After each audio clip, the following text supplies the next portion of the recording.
our two best players coming from the AFP Cavaliers. We have Colonel Israel Eliosida and Colonel Joshua Leones. Congratulations po sa kupunan ng AFP and also good job din sa kupunan ng SSS. First up, dito muna tayo kay Colonel Joshua. No?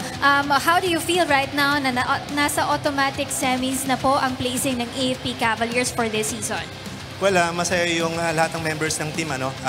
But sabi ng coach namin, huwag kaming magpa-kumpiyansa sa lahat sa susunod na games namin. Dapat aggressive pa rin kami para manalo kami and makuha namin yung championship. That's so true because you have one last game against the GSIS po. So kailangan pagbutihin nyo pa rin po sa larong ito. What is the game plan against your last game against the GSIS? They are also a strong team here. Yes, nakita namin yung game nila kanina, 5 points lang yata yung lamang. So kailangan na huwag kami magpakumpiyansa, maging ready lang kami and dapat individual responsibility kahit hindi kami nakapag-practice as a team.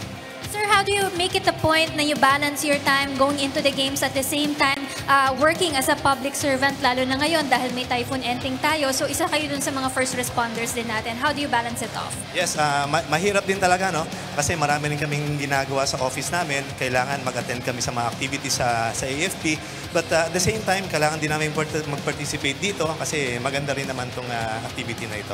And of course, go ahead with your greetings po, Colonel. Yes, babatiin ko yung lahat ng supporters ng Cavaliers. Unang-una yung family ko, yung wife ko si Shalom, nanonood siya ngayon. Yung anak ko si Sam at saka si Kim, yung fur babies namin, si Ponchi at saka si Toti. Yung kasama namin sa J1, yung Team MWPSD.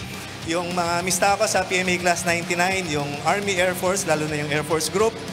Yung MNSA Class RC58, yung Hirayans. Yung family ko sa Bulacan, yung AFP Roadmap, yung mga friends ko sa J10, at saka yung basketball team ko sa Bulacan, yung Boleros Batch 93.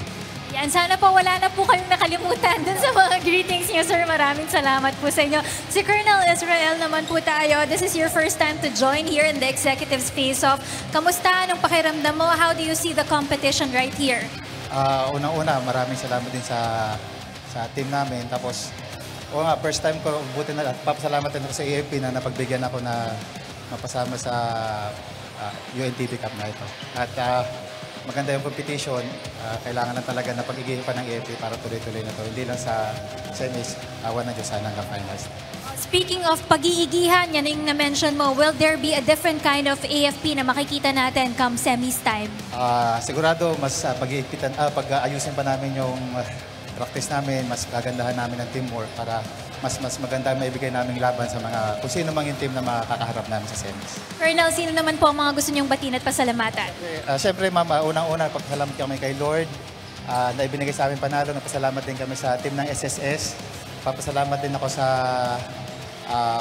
AFP team namin na nabigyan ako ng chance na makapaglaro dito.